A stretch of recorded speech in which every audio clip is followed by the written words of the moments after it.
దేవుని మందిరం దీవెన ప్రాంగణం మానక వెళ్ళడం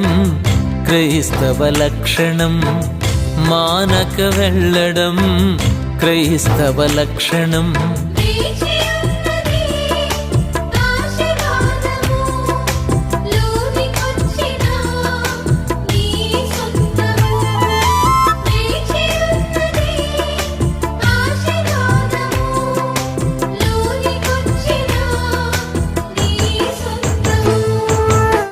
ఆలయంలో దేవుని మనసున్నది ఆయన మహిమావరించి ఉన్నది ఆరాధించుటకు కూడుకున్న వారికి యేసయ్య మనసులో చోటున్నది ఆరాధించుటకు కూడుకున్న వారికి యేసయ్య మనసులో చోటున్నది